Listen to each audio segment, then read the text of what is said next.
Tuan-tuan, kita niat i'tikaf sama-sama. Bismillahirrahmanirrahim. Nawaitul i'tikaf fi hadzal masjid sunnatan lillahi ta'ala. Al-Fatihah. A'udzu billahi minasyaitonir rajim. Bismillahirrahmanirrahim. Alhamdulillahi rabbil alamin. Ar-Rahmanir Rahim. Maliki yaumiddin. Iyyaka na'budu wa iyyaka nasta'in. Ihdinas siratal mustaqim. Siratal ladzina an'amta 'alaihim ghairil maghdubi 'alaihim waladdallin. Amin. Alhamdulillah. Alhamdulillahirabbil alamin. Wassalatu wassalamu ala asyrafil anbiya'i wal mursalin wa ala alihi wa ashabihi ajma'in. Subhanaka la 'ilma lana illa ma 'allamtana innaka antal alimul hakim. Wala haula wala quwata illa billahil aliyyil azim. Bahagia Tuan Imam, Tuan Bilal, Tuan Siap, Tuan Pengurusi serta jawatan kuasa, tuan-tuan, puan-puan, muslimin muslimat rahimakumullah. Alhamdulillah, syukur pada Allah Subhanahu wa taala masih lagi diberi kesempatan untuk kita bersama. Tadi kita selesai menunaikan solat maghrib berjemaah. Insya-Allah kita sambung bagi mengisi ruang antara maghrib dengan isyak ni, kita ambillah sedikit pengajaran untuk kita. Kita baca kitab ini dan juga kita jadikan itu sebagai panduan. Mungkin ada yang kita baca ni dah biasa dengar, dah tahu dah faham sangat, dan mungkin dah buat dah, tetapi mungkin ada yang kita tahu selama ini, kita faham selama ini, tapi kita tidak kuat untuk melaksanakannya. Jadi insya-Allah kita ambil peluang sekali lagi, kita faham sama-sama dengan niat untuk kita menambah baik amal kita. Dengan niat apabila kita sekali lagi faham tentang sesuatu perkara ini, satu-satu pelajaran ini, kita niat untuk kita menambah baik amal dan juga semakin kita mendekatkan diri kepada Allah dalam kehidupan kita ini, insya-Allah. Jadi itulah dia. Bukanlah kata benda yang baru, bukanlah kata benda ni tak pernah dengar, tak, tuan-tuan dah biasa dah dengar. Mungkin guru-guru yang mengajar pun mungkin ada perkara yang sama je diulang. Ustaz ni pun sama, dia pun sebut benda ni juga. Jadi sebab dalam kita nak mengajar ataupun nak mengajak manusia ni, kita semua sama kita ni ke arah kebaikan ini, memang ada benda tu diulang-ulang. Ada benda yang diulang-ulang, ada benda tu dah tahu dah, diingat balik. Sebab tu Allah sebut dalam Al-Quran, Allah kata benda tu memang tu biasa. Fazakir fa inna zikra tanfa'ul mu'minin. Kamu berilah peringatan, tolonglah ingat-ingatkan. Ingat-ingat tu maknanya bukanlah kata benda tak tahu, benda dah tahu, ingatkan balik. Allah kata berilah peringatan, ingatkanlah. Kenapa? Kerana memberi peringatan itu, kita saling ingat mengingat itu sangat bermanfaat bagi orang-orang yang beriman. Benda kita dah tahu, kita ingatkan balik. Itulah dia. Baik, kita masih dalam bab ikhlas. Kita dah baca dah bab ikhlas, dia panjang dah kita baca ni, banyak dalam muka surat dia. Baik, kita sambung malam ni. Bagaimana dengan bab ikhlas ni? Apa lagi yang kita nak pandu tentang ikhlas ni? Kita hendaklah ingat bahawa keikhlasan akan padam jika jiwa seseorang mementingkan diri sendiri. Suka dipuji, nak mengejar nama baik, nak orang kagum, nak nampak mulia di mata manusia. Habislah ikhlas. Kita buat ikhlas. Ada benda, ada amalan kita, perbuatan kita buat ni, amal perbuatan soleh ni, ibadah yang kita buat ni, ada benda kita nak buat, dia belum buat lagi, kita dah rasa tak ikhlas dah. Apa tak ikhlas tu? Rasa riak. Kita belum buat lagi tapi kita dah rasa ni, aku nak buat ni, memanglah nampak hebat ni, bagus ni. Kita belum buat lagi. Contoh, kita nak bersedekah. Contohlah, ni majlis masjid lancarkan tabung infak. Contoh ni, masjid Qaryah Kampung Sawah ni lancarkan tabung infak. bermula Jumaat ni, siapa nak infak bolehlah bagi. Kita pun dah mula, ada duit ni, bagilah 10,000 sekali, bagi kat depan sekali, contoh. Bukan kata bagi kat depan tu tak ikhlas, tak. Maknanya kita dah mula nimbulkan dalam hati ni, belum bagi lagi, kita dah mula dah kan? Ada yang macam tu. Ada benda kita tengah buat tu, kita rasa riak tengah buat ni, ya. Sebelum tadi tak terfikir pun nak, tetapi bila tengok, uish, ramai orang tengok ni, wah, mesti orang kagum ni, ya. Masa tu rasa. Ada benda pula kita dah buat, kita buat tu ikhlas, dah, tapi bila dah lama timbul riak, kemudian datangnya riak tu, ya. Kita buat betul dah tu, tiba-tiba orang tak tahu, tiba-tiba kita nak cerita juga kat orang, tak tahan nak cerita juga kat orang. Cerita tu dengan niat bukan kerana apa, dengan niat apa, dengan niat nak orang nampak hebat kita, ya, nak orang nampak kita hebat. Bila itu berlaku, yang kita buat tu habislah semua, ya. Walaupun awal tu buat ikhlas, tapi hujungnya kemudian tu timbulnya tak ikhlas tadi, maka hilang, habis, ya.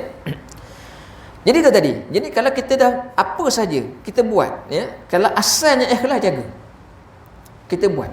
Tuan-tuan mungkin ada kalangan tuan-tuan ni orang yang pemurah. Sebelum ni masjid nak buat wiring semula, kan, Tuan Haji Razi berapa? 30,000 habis masjid Qaryah Kampung Sawah, wiring aja 30,000. Mungkin ada yang menyumbang, mungkin ada yang bagi duit, bagi senyap-senyap. Ketika itu amal soleh, maka sekarang simpan, diam, biarkan, ya, biar. Situ kita, jangan kita pandang orang pula. Kan kita baca sebelum ni, minggu dulu kita baca, ya, bagaimana satu kisah, ya, amaran Allah kepada orang yang pandang orang lain, ya. Ingat tak macam mana? Saya rasa kita ceritakan tentang tu. Bagaimana Allah beri peringatan orang yang, ya, yang pandang orang buat baik, maka dia kata orang tu riak, kan. Pandang orang buat baik, dia kata orang ni tak ada benda lah, dia riak lah ni. Kan contoh bagaimana Saidina Abdul Rahman bin Auf, dia menyumbang, dia beri sumbangan sebanyak, ketika Nabi nak buat collection, donation untuk satu peperangan, tak silap perang Tabuk, tak silap, ya. Nabi lancarkan sumbangan sahabat-sahabat untuk buat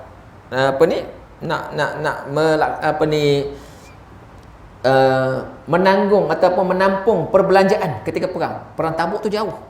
Nabi dengan sahabat pergi ke utara, sempadan Rom, ya. Ketika itu Nabi lancar je, ketika itu Abdul Rahman bin Auf dia ada dalam pegangan dia ada lebih kurang dalam 8,000 dirham. Dia keluar 4,000. Dia terus bagi, ya Rasulullah, ni saya sumbangkan 4,000 on the spot. Ada kalangan orang munafik, bila ini terus Allah sebut ini orang munafik, ya. Ada kalangan yang ketika itu ada bersama Nabi, dia tengok Abdul Rahman bagi 4,000, apa dia kata? Kata tu tak ada kerja lain lah tu. Itu dia ni menunjuk-nunjuk ni, riak lah ni, ya. Ni tunjuk bagi banyak ni, riak lah tu, sebab bagi orang nampak. Masa yang sama ada pula sahabat yang tak ada harta, ya, yang dia ada hanyalah sebekas kurma, ada satu bekas. Maka dia ambil satu sendok, lebih kurang ambil satu sendok bagi, ya Rasulullah, saya boleh bagi ni je, satu sendok kurma, tampung. Yang tadi nampak Abdul Rahman sumbang banyak, dia kata riak. Yang dia kata apa? Apa dia cakap? Dia kata banyak tu punya sumbangan, baik tak payah bagi banyak tu sumbangan, apa tak payah bagi ni. Bila orang bagi banyak, dia kata orang bagi sikit, dia kata, maka Allah kata inilah sifat orang munafik. Kita pandang orang, jangan kita tuduh orang. Kalau kita bagi tu, kita jaga. Kita nak bagi, kita jaga hati kita. Orang jangan kita pandang sama ada dia riak ke tidak, ikhlas ke tidak, tu dia, bukan kita. Bukan kita yang punya penilaian. Sebab apa? Sebab Allah, sebab tu kita takut bila kita menilai orang, kita kata orang tu, tak ikhlas, boleh jadi dia ikhlas, ya. Bila kita kata orang, maka kita dah ada tanda-tanda munafik. Kan payah. Itu bahayalah, ya. Sebab tu, ya, yang kita baca ni bukan untuk kita tengok orang, kita tengok diri kita. Yang kita nilai kita, apa saja yang kita buat ni untuk diri kita, ya.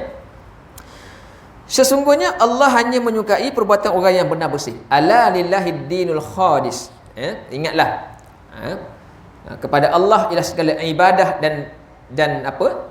Keikhlasan. Ya, mana tu Allah nak kita ni, dalam kita, bagi Allah ni segala apa yang kita buat ni ikhlas. Apabila ikhlas, maka Allah terima. Tak ikhlas, Allah tak peduli, Allah tak pandang, ya. Nah, surah Az-Zumar ayat 3.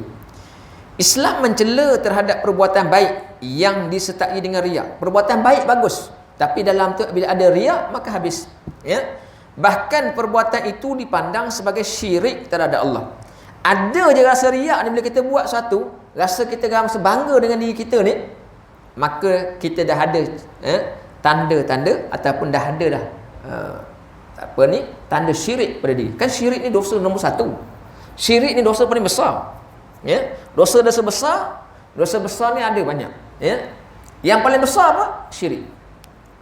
Jadi tak semestinya syirik itu kita pergi, ya, tunduk kepada sembahan orang bukan Islam, ataupun kita sebut sesuatu benda yang bercanggah dengan Islam, ya, menyengutukan Allah. Kalau kita belajar, ya, tauhid, menyengutukan Allah contohnya, itu clear.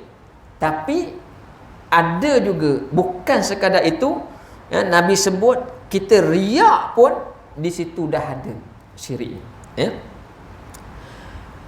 Bahkan perbuatan ini dipandang syirik pada Allah. Riak merupakan penyakit yang paling berbahaya. Jika sifat ini bermaharajalela dalam diri seseorang, maka dia akan dicampakkan oleh Allah Subhanahu Wa Taala ke dalam neraka. Walaupun dia ahli ibadah, ya, walaupun dia tak tinggal ibadah, tapi kalau ada riak, maka tak ada guna, ya, tak ada nilai, maka tak ada tempat dia bukan di syurga. Seperti mana sabda Nabi sallallahu alaihi wasallam, alaisiru minar riya syirkun wa man ada awliya Allahi faqad barazallahu bil muharibah innallaha yuhibbul abraral atqiya al akhfiya allazina anghabu lam yaftaqidu wa in hadaru lam yu'rafu qulubuhum masabihul huda yakhrujuna min kulli ghabara'in muzlimah. Rawahu al-Hakim. Betapa kecilnya riak, ya. Kalau riak tu walaupun sikit aja juga syirik.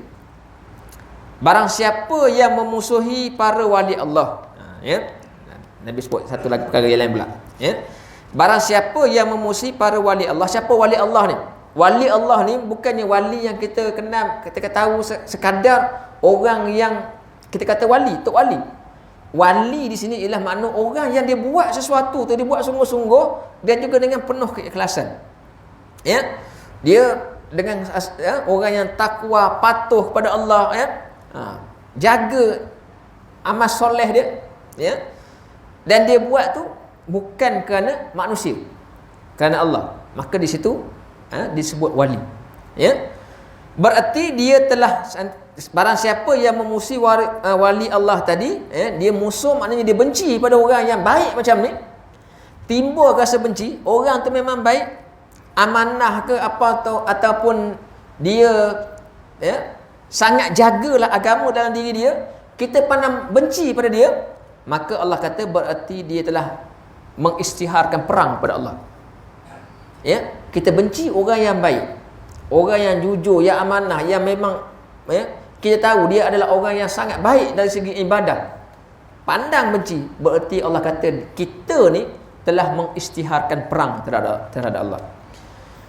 Allah Subhanahu Wa Taala menyukai orang yang patuh, takwa dan tidak menonjolkan diri, iaitu yang siapa dia?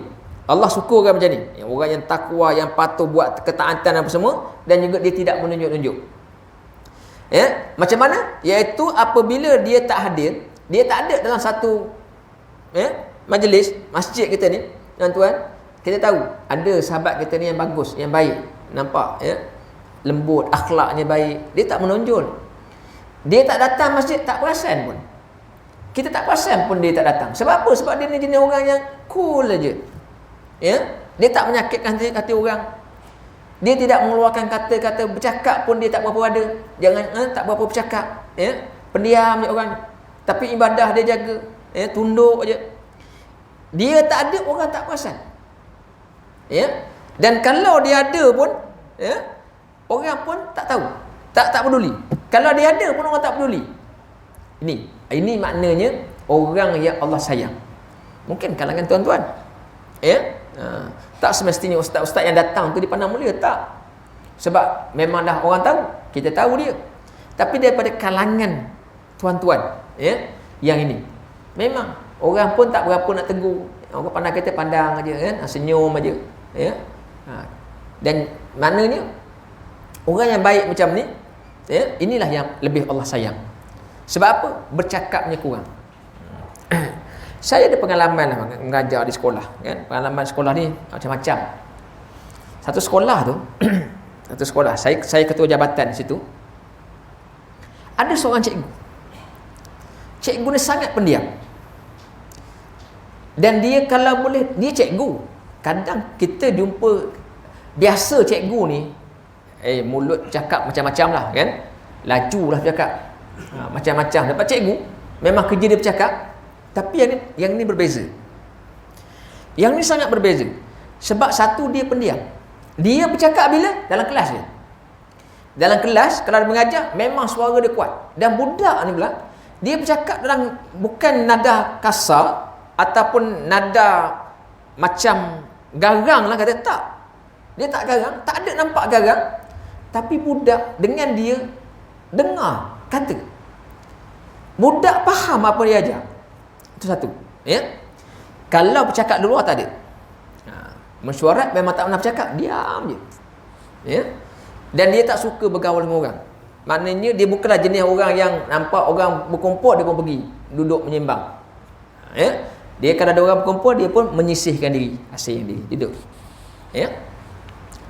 Satu ketika ada cikgu komplain. Ya, ada cikgu komplain.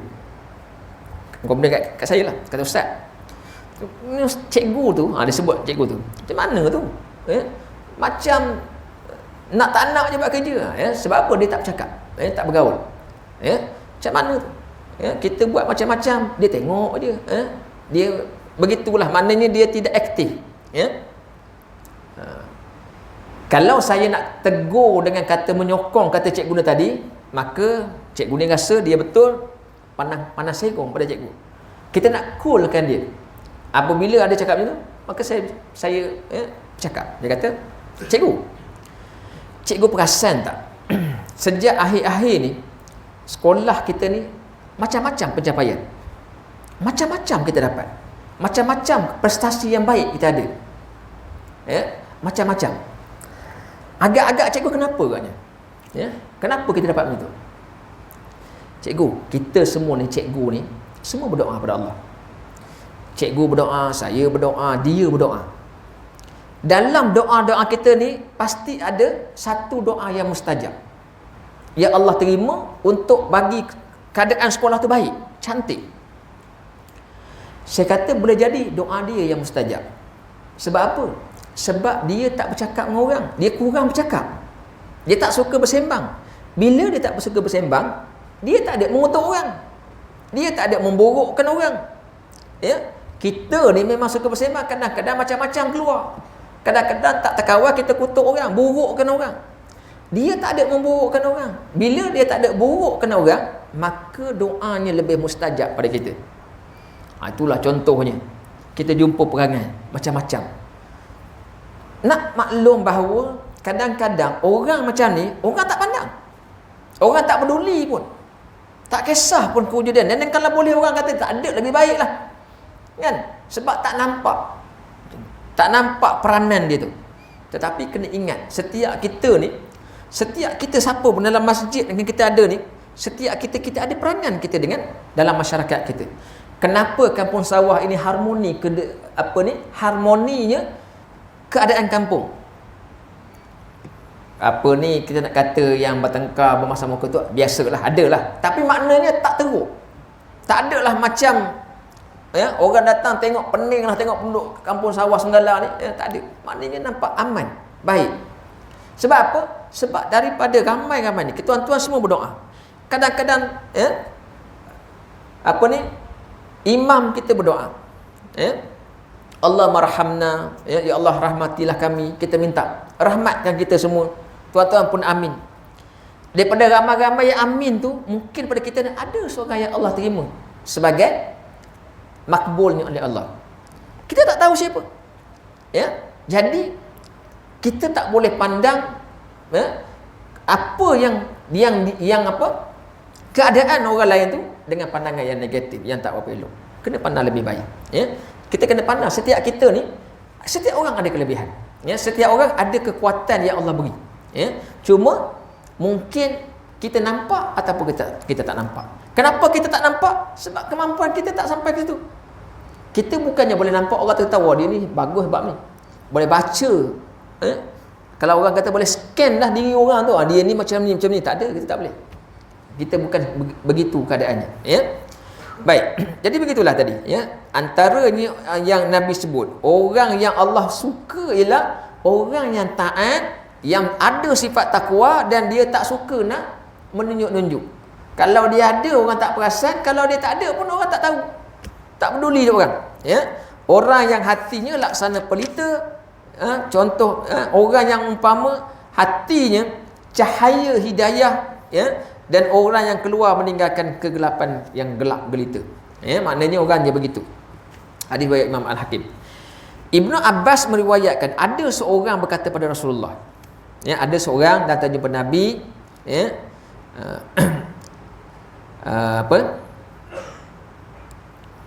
ada seorang datang bercerita kepada Nabi. Dia kata, ya Rasulullah, semua perbuatan kutujukan untuk memperoleh keredaan Allah, dan aku mengharap agar Allah Subhanahu Wa Taala memperlihatkan martabatku. Okey. Dia kata, Rasulullah, saya buat amalan semua ni, semuanya untuk Allah, dan saya harapkan Allah berilah ganjaran. Ikhlas tak?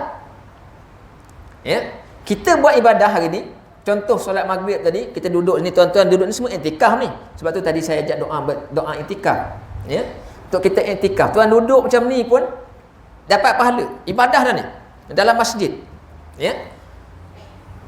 Kita buat ni semua ni, dan kita kata kita buat ni sebab apa? Kita nak Allah beri ganjaran besar ke akhirat. Allah beri pahala, Allah masukkan kita dalam syurga. Ikhlas tak kita?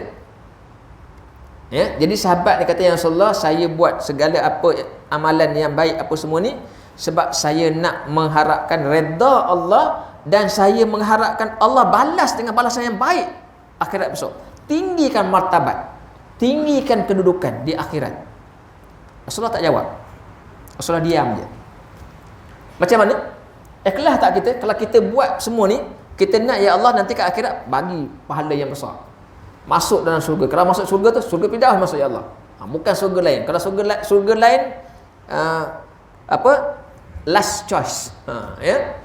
Kita kata, ya Allah, saya buat solat maghrib ni, ya Allah balas saya ni dengan syurga Firdaus, ya. Syurga lain tu last lah tu, pilihan terakhir. Ikhlas tak kita? Ya, ikhlas tak kita?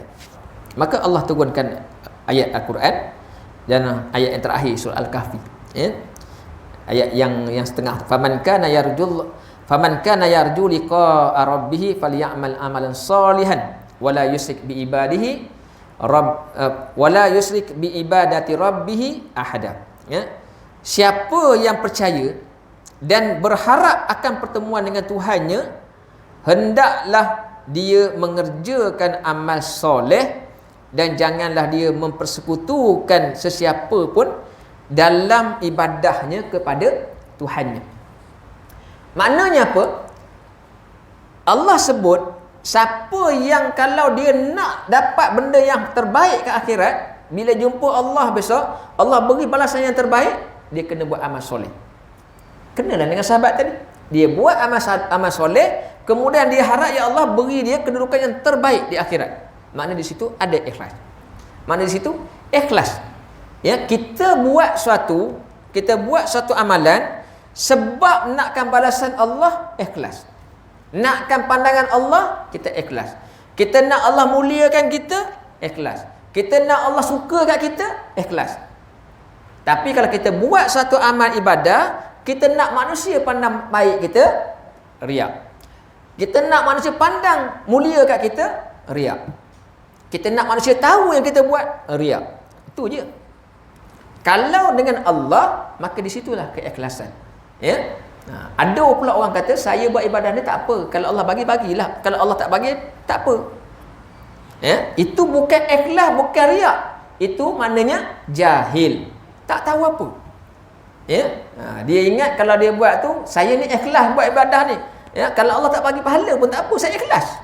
Di situ bukannya ikhlas tak ikhlas. Itu maknanya dia jahil. Ya? Sebab dia tak tahu. Bila kita buat, kita mesti mengharapkan pada Allah. Kita bila buat ibadah, kita mesti sertakan Allah balas dengan baik. Bukan kita kata kalau Allah tak balas pun tak apa, saya ikhlas je. Tak, itu bukan. Ya? Sebab kita memang kena mengharapkan. Siapa yang buat baik, dia harapkan redha Allah, Allah beri redha. Siapa yang buat baik, dia tak harap redha Allah, tak beri redha Allah. Rugilah. Ya? Baik. Ibnu Abbas, itu tadi cerita tadi. Islam mencela sikap riak dan sifat yang menjadi hilangnya keikhlasan dalam diri seseorang. Jika adanya sifat-sifat ini, ia akan membahayakan masyarakat. Bagaimanapun kita jaga akhlak, mungkin pada satu masa orang akan menyedari akibat mempunyai sifat yang buruk dan dia akan bertaubat. Baik, kita buatlah macam mana. Ya, kalau kita jaga, tunjuk lagak baik. Kita tunjuk perlakuan baik. Tapi perlakuan baik itu sebenarnya hanyalah hanyalah lakonan semata-mata. Ya, sebenarnya tak baik. Ataupun kita buat tu sekadar kita nak pandangan manusia tadi, maka rugilah. Ya. Musibah yang menimpa masyarakat akibat perbuatan orang yang terkemuka, yang munafik, lebih hebat dan lebih berat daripada kejahatan yang dilakukan oleh rakyat jelata. Orang yang ada kedudukan yang tinggi, pemimpin masyarakat, ya. Kalau dia buat perkara-perkara buruk, dia buat perkara-perkara yang tak baik, Allah datangkan musibah yang tak baik. Ya, Allah datangkan Allah lebih cela daripada orang biasa. Ulama yang buat maksiat lebih buruk daripada, balasannya lebih buruk daripada orang yang awam, yang bukan ulama. Ya, pemimpin yang buat kejahatan, Allah lebih murka daripada orang biasa. Tu. Ni, ya. Tuan-tuan, kadang tu ya kita ni kita fikir, kita takut kalau Allah datang musibah. Tadi kita sebut musibah, kan? Apa dia musibah? Musibah ni benda yang kita tak nak datang kat kita. Kalau benda yang kita nak dapat tu, itu bukan musibah, tu rezeki. Kan? Kita nak dapat, tu rezeki. Kita tak nak dapat juga, maka musibah. Apa contoh? Penyakit. Kita tak nak, saya kalau boleh janganlah kena sakit jantung. Kena sakit jantung, musibah lah tu. Kan? Allah uji dengan sakit jantung. Ya? Saya ni tengok orang tu dah kena stroke. Kesian kena stroke. Ustaz, kemudian pernah kena sekejap, kan? Kita rasa takut. Kita pun, ya Allah janganlah kena. Kena. Musibah. Kan? Kita memang, sebab tu kita pula dalam adat Melayu ni, kita ada buat majlis doa selamat. Majlis tolak bala. Kan? Majlis tolak bala. Sebab apa? Kita tak nak musibah datang. Ada satu benda yang lebih besar daripada musibah. Ya? Ada satu benda yang lebih teruk daripada musibah, yang kita tak pernah minta tolak. Ya? Dan jarang orang cerita tentang ni. Ada satu yang dipanggil hizlan. Hizlan ini dia musibah, tapi lebih teruk daripada musibah. Dan jarang orang bercakap tentang hizlan. Apa dia hizlan? Hizlan ni ialah satu balasan yang Allah beri kepada kita, ya, dengan cara bukan datang penyakit, bukan dengan datang bencana, bukan dengan cara kita ni kena kemalangan, rumah terbakar, keluarga meninggal. Tak, itu bukan. Hizlan ini ialah Benda yang kita ada, kita buat baik sekarang ni, tengah buat baik, tiba-tiba Allah tarik. Allah tarik perbuatan baik kita itu. Disebabkan diri kita. Ya, ini hizlan. Hizlan, bila hizlan ni, maka ketika itu kita tak akan dapat hidayah. Allah tak beri taufik lah. Taufik dan hidayah Allah tak beri. Ini dipanggil hizlan. Kita sekarang ni tuan-tuan, kenapa tuan-tuan datang ke masjid? Tuan-tuan dapat hidayah. Ya, tuan-tuan datang masjid hari ni sebab Allah beri hidayah. Tak perasan pun. Ya. Terasa tergerak hati nak datang masjid ke ni. Walaupun dah memang rutin datang. Maka di situ ada hidayah. Tetapi hidayah ni Allah akan tarik apabila kita diberi hizlan. Apa contohnya? Contoh kita kata, tuan-tuan dah memang rajin datang masjid. Datang tak pernah tinggal apa waktu datang masjid. Tiba-tiba timbul di hati rasa tak puas hati. Rasa tak senang. Rasa kecil hati. Kecil hatilah kepada kawan-kawan ke, kepada Tuan Imam Ustaz Kamaluddin ke, ataupun pada Tuan Pengurusi ke, Haji Fakrul Razi. Contoh lah ni, contoh je. Kalau betul, nasib lah kan. Contoh je ni. Ya, katalah timbul rasa kecil hati. Maka biasa nak pergi maghrib, siap-siap nak pergi maghrib, baru nak pergi, maghrib malas nak pergi. Ya. Geram betul kat Haji Fakrul Razi. Tak payah pergi lagi ni. Hari ni nak rehat. Duduk di rumah. Besok sampai masa nak pergi, timbul lagi rasa hati tadi, tak jadi pergi. Bila berlaku berulang kali, maka Allah datangkan hizlan, maka tak ada lagi dah, tak ada rasa dah nak pergi, tak ada rasa nak pergi masjid. Akhirnya terus tinggal masjid. Tu yang bahaya. Lebih bahaya daripada orang yang kena penyakit tadi. Orang yang kena musibah, ya, kita ni dalam keadaan sihat, tiba-tiba kena musibah, kena penyakit. Kita pun terus insaf, ya Allah, banyaknya dosa aku ni. Banyaknya benda aku silap buat ni. Ya Allah, berilah keampunan aku. Ya, aku bertaubat, aku nak tambah lagi ibadah. Musibah menyedarkan kita. Hizlan tak ada dah. Terus lupa. Sekarang ni tuan-tuan, ya, saya duduk tu dekat tepi pantai tu, kat Batu Empat. Memang kawasan apa? Kawasan utama orang datang melancong. Hari Jumaat. Kan? Masjid ni tahu penuh masjid ni hari Jumaat. Semayang kita rapat-rapat ni penuh tak sampai belakang je. Tak penuh. Sama je. Kan? Sama je. Mana pergi orang? Mana pergi orang? Di luar ramai. Dalam. Ini kita takut. Sebab kita dah mula biasa tak pergi jemaat. Ya, kita dah mula tak pergi jemaat. Mula-mula dulu tak pergi jemaat, malu.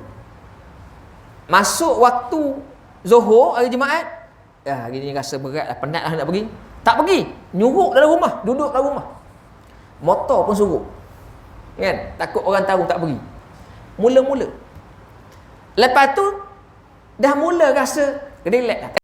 Dan akhir sekali sekarang ni tuan-tuan, kalau tuan-tuan pergi keluar tengok orang yang berjual relax dia dapat dekat gerai dia.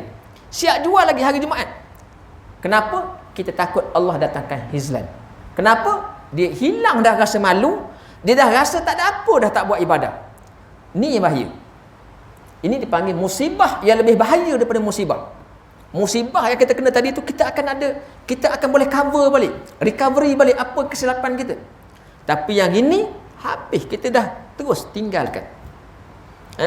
Inilah benda yang kita kena ingat. Jangan kita ingat apabila kita tinggalkan satu amalan baik yang kita buat, kita dah biasa buat amalan baik ni, tiba-tiba kita tak nak buat, kita rasa berhentilah buat ni, buat benda lain lah pula, ataupun cukup-cukup lah buat, kan? Jangan ingat kita rasa cukup kita tak buat tadi tu sebab kita nak berhenti, sebab kita rasa dah cukup. Kita takut di situlah datangnya hizlan kepada kita. Allah tarik petunjuk kebaikan kita buat tu supaya kita tak buat. Ya, maknanya tuan-tuan, apa saja amal soleh yang tengah buat sekarang ni, apa sajalah, ya, tuan-tuan ni jenis orang yang kalau datang ke masjid ni orang terakhirlah keluar, tutup pagar setiap hari macam tu, ya, jangan berhenti, teruskan sampai ke penamat kita, sampai ke akhir hayat kita. Ya, tuan-tuan kalau orang pertama masuk ke masjid, ya, ambil penyapu kecil dengan pengaut, ya, cari, biasa buat itu, memang rutin. Teruskan, jangan berhenti. Apa saja amal baik tengah buat sekarang ni, jangan berhenti. Kenapa? Boleh jadi mungkin nampak kecil, tapi di situlah yang paling Allah suka dengan amalan kita.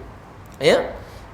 Kalau Allah suka dengan sebab solat, tentu ramai orang akan masuk syurga. Tentulah ramai yang Allah sayang, tapi tak semua yang orang solat Allah sayang. Solat itu wajib, perlu dibuat, tetapi amal soleh yang berbeza yang kita buat dengan tekun dan juga kita terus laksanakan, itulah yang lebih baik. Ya. Tu dia. Mana contoh, ya. Baik. Sikit lagi kita habiskan. Dah nak masuk dah kan? Lagi berapa? 1 minit lagi. Kita habislah yang ni, ya. Hilangnya keikhlasan di kalangan orang yang menikmati kedudukan penting akan mendatangkan bencana bagi suatu negeri. Bahkan akan membuat negeri itu mengalami kemunduran dan kemerosotan. Ini kalau kita tengok ikhlas bagi pemimpin. Orang aja jadi pemimpin, ikhlas tak jadi pemimpin. Siapa yang dilantik jadi menteri, ikhlas tak jadi menteri. Siapa yang dilantik sebagai YB, dia ikhlas tak sebagai YB. Ya, kita bukan nak baca dia. Ni tak ikhlas ni. Tadi ingat ya, jangan baca orang. Ya. Nak tunjuk ni. Kita mungkin tuan-tuan pun mungkin jadi pemimpin. Jadi YB ke ataupun apalah. Jadi pengurusi masjid ke, nazir masjid ke. Ikhlas tak? Kalaulah apabila kita dilantik sebagai apa pun, sebagai pemimpin mana-mana pun, ya, tak ikhlas, mudaratnya bukan pada kita saja, mudaratnya pada semua orang. Ya, sebab apa? Allah tarik keberkatan tempat itu dengan sebab pemimpin yang yang khianat. Tu bahaya. Sebab tu kalau nak lantik pemimpin, kena tengok betul-betul. Ya, kita nak pilih orang, kena tengok latar belakang dia. Kena tengok dari segi ibadah dia. Dia bukan main pilih-pilih gitu, sebab mudarat kat kita. Kita bukan kata kita dah lantik dia tak ikhlas, dia lah tanggung. Tak. Kita juga akan tanggung. Ya. Kita akan tetap bertanggungjawab dengan siapa yang kita pilih. Sebab tu kena tengok. Kita kena buat perbandingan. Kena lihat siapa yang lebih bertakwa, siapa yang lebih dekat dengan Allah, siapa yang takut dengan Allah. Ya. Kalau dia tak takut dengan Allah, maka kita ambil juga mudarat kat kita. Ya. Jadi ini baik. Sebab tu dalam bab ini, dia bukan kita saja yang kena baik, semua kena baik. Semua orang kena baik. Siapa yang dilantik sebagai ketua kampung kat sini, contohlah, dia juga adalah kena takut pada Allah. Ya, kena sentiasa, kena rasa bahawa kalau dia buat sesuatu yang mendatangkan dosa, maka mudarat dia bukan pada diri dia, malahan kepada semua orang. Ya. Jadi dia sebab tadi dia kata kalau siapa pun yang memegang kepimpinan, dia tidak ada keikhlasan dalam kepimpinannya, ya, maka mudarat dia keburukan itu akan menimpa tempat itu. Siapa duduk tempat tu? Kita lah duduk. Kita orang kecil je, tak ada apa pun. Ya. Kita ni dah lah kerja dah tak berapa ada. Ya. Ataupun kita kerja sekadar untuk cukup makan, ya, kita bertani apa semua. Tapi kalau Allah tak datangkan keberkatan, pertanian kita pun tak jadi. Dalam pokok durian kita ada, buah tak ada sekarang ni, kan? Ada tuan-tuan, ada durian buah tak ni? Saya rasa tak berbuah belaka kan kawasan ni. Saya pun tak berbuah tu. Pelik juga tengok, dekat Pasir Panjang bukan main lebat buah, kita tak berbuah. Kenapa agaknya? Kan? Kenapa kita punya kawasan tak berbuah? Kan? Kena fikirlah. Bukanlah kita nak menuduh orang. Kita kena fikir kita. Mungkin sebab tu kita punya penyebab. Mungkin sebab kita seorang, Allah tarik rahmat untuk kampung tu. Bahayanya. Kan? Kita punya sebab seorang, bukannya orang lain. Kita seorang, Allah tarik rahmat tu. Alangkah rugi kita, alangkah bahayanya. Ya? Kita fikirkan untuk kita, di mana kesilapan kita ataupun di mana yang benda yang kita terlepas daripada buat yang mana Allah suruh buat. Ya, wallahu a'lam. Cukuplah malam ni. Ya, tepat tu. Jarang-jarang tepat macam ni. Minta maaf lah, ya. Kadang-kadang tu ada terkena ke apa kan, minta maaf. Ya.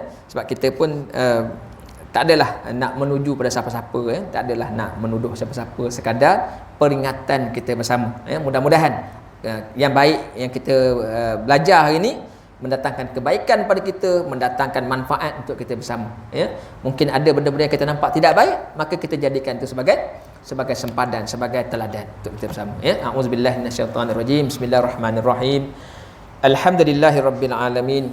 Wassalatu wassalamu ala asyrafil anbiya'i wal mursalin wa ala alihi wa ashabihi ajma'in. Ya muallima Ibrahim al-hikmata 'allimna, ya mufahhima Sulaiman fahimna, fafahamnaha Sulaiman, wa kullan ataina hukman wa ilma, wasakharna ma'a Dawud al-jibala yusahbihna wa tayra wa kunna fa'ilin.